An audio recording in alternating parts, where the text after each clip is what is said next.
श्री महाकाल मैं श्री सुभद्रा कुंडली ज्ञान से आप सभी का बहुत बहुत स्वागत करती हूँ। आज भी इस वीडियो में जो हम लोग बात करेंगे वो पंच महापुरुष योग की बात करेंगे।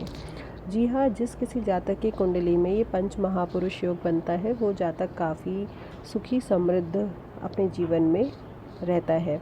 तो चलिए इसी क्रम में बढ़ते हैं आगे कि आखिर ये पंच महापुरुष योग बनता कैसे है और क्या क्या होता है इसमें। तो ये बेहद शुभ और प्रबल माना जाने वाला जो योग है वो गुरु, मंगल, बुध, शुक्र और शनि से मिलके बनता है। इन 5 ग्रहों में जब भी कोई मूल त्रिकोण में या केंद्र में बैठता है तो ऐसे में उस जातक की किस्मत पलटती है। तो इन पांचों जो ग्रहों को अलग अलग श्रेणी में रखते हैं, जैसे कि अगर पंच महापुरुष योग काफ़ी सार्थक और सिद्ध होता है केंद्र में यदि हो, तो मंगल से जो बनता है वो रोचक योग बनता है, गुरु का बनता है हंस योग, शुक्रदेव से मालव्य योग का निर्माण होता है, शनि से शश योग का निर्माण होता है और बुध से भद्र योग का निर्माण होता है। रोचक योग में क्या होता है कि कुंडली में यदि आपका मंगल लग्न से या चंद्रमा से केंद्र के घरों में स्थित होता है, या यूं कह ले कि मंगल कुंडली में लग्न या चंद्रमा से 1, 4, 7 या 10वें घर में, राशि कौन सी होगी, मेष, वृश्चिक या मकर राशि में बैठा हो, तो ऐसे में रोचक योग का निर्माण होता है।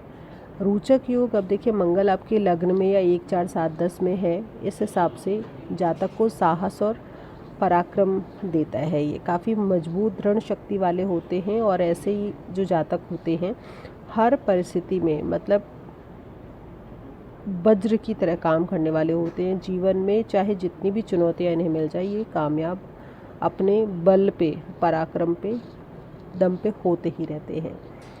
भद्र योग की अगर बात करते हैं तो जायज़ सी बात है, बुध देव हैं तो आपको वाणी में, लेखन में आपको काफ़ी अच्छी प्रवृत्ति प्रदान करेंगे।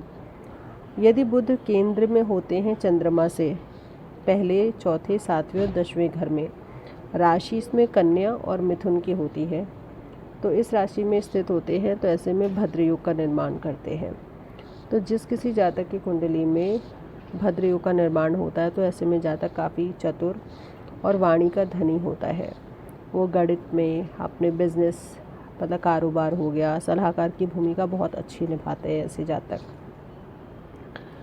अब मैं बात करूँगी गुरु की वजह से जो हंस योग का निर्माण होता है। हंस योग का निर्माण भी आप इसमें जानिए कि कुंडली में धनु राशि में, लग्न में या मीन राशि में, देखिए गुरु की जो राशि होगी उसी के अनुक्रम में होंगे ये, तो धनु या मीन राशि में कहीं भी यदि गुरु बैठे होते हैं तब इस योग का निर्माण होता है।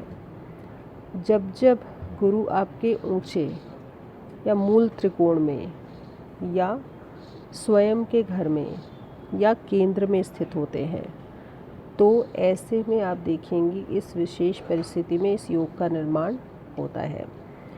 गुरु यदि किसी की कुंडली में लग्न अथवा चंद्रमा से 1, चौथे, 7वें, 10वें घर में होते हैं तो कर्क, धनु अथवा मीन राशि में जो स्थित होंगे तो कुंडली में हंस योग का निर्माण होता ही होता है। और इस योग से जातक को सुख, समृद्धि, आध्यात्मिक शक्ति के ये जैसे जातक धनी होते हैं और अपनी तार्किक शक्ति से, उसके दम से दुनिया को झुका लेने की भी शक्ति इनके अंदर हो जाती है। शश योग की अगर मैं बात करूं, शनिदेव जी की वजह से बनता है ये, और शनि चंद्र से या लग्न से केंद्र के घरों में स्थित हो, मतलब कि शनि यदि कुंडली में लग्न अथवा चंद्रमा से पहले, चौथे, 7वें और 10वें घर से तुला राशि में या अपनी कुंभ राशि में स्थित होते हैं तो शश योग का निर्माण होता है। तो ऐसे में जातक जो होता है काफ़ी न्यायप्रिय, शनि न्याय के देवता हैं इसीलिए न्यायप्रिय तो होंगे। जातक की आयु लंबी होती है, काफ़ी कूटनीतिज्ञ होता है और कूटनीति के दम पे ही ये धन कमाने वाला होता है। लंबे समय तक प्रयास करने की इनके अंदर क्षमता होती है। देखिए शनि किसी भी चीज़ में विलंब करते हैं, लेकिन ऐसे में शश योग के निर्माण से जातक के अंदर वो स्टेबिलिटी आ जाती है कि ये लंबे समय के अंतराल बाद भी वो कामयाबी हासिल कर ही लेते हैं और किसी भी क्षेत्र में हार नहीं मानते हैं।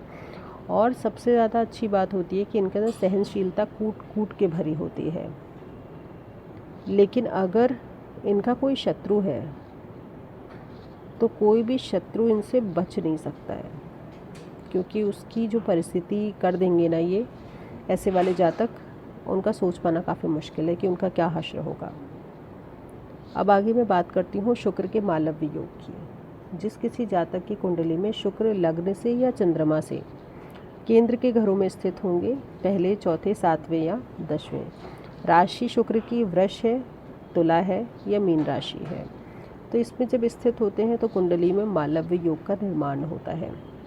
शुक्र सौंदर्य का प्रतीक है, कला के प्रतीक है, तो ऐसे में जो जातक होता है वो सौंदर्य और कला के प्रति उसका झुकाव काफ़ी होता है। आप ऐसे जातकों को देखेंगे कि काव्य, गीत, संगीत, कला, क्रिएटिविटी से रिलेटेड ये जातक इस ओर में ज़्यादा इनका डाइवर्जन होता है, और काफ़ी साहस, पराक्रम, शारीरिक बल की भी इनके अंदर गजब की क्षमता होती है। तो ऐसे ही बहुत से ये जो पंच महापुरुष योग हैं जीवन में सभी के नहीं मिल पाते हैं, लेकिन जिस किसी भी कुंडली में ऐसे होते हैं तो लोगों के जीवन में काफ़ी अच्छी उन्हें उससे संबंधित लाभ मिलते रहते हैं। इसी क्रम में इसी तरह के वीडियोस और जानकारी से संबंधित जुड़े रहने के लिए आप ज़्यादा से ज़्यादा लोगों तक ये वीडियो शेयर करें, और जिस किसी ने जो भी नए व्यूअर्स हैं उन्होंने अभी पेज को फॉलो, लाइक नहीं किया है तो ज़्यादा से ज़्यादा लोगों तक इस चीज़ को पहुँचाएँ, जिससे मुझे भी प्रोत्साहन मिलेगा। जय श्री महाकाल।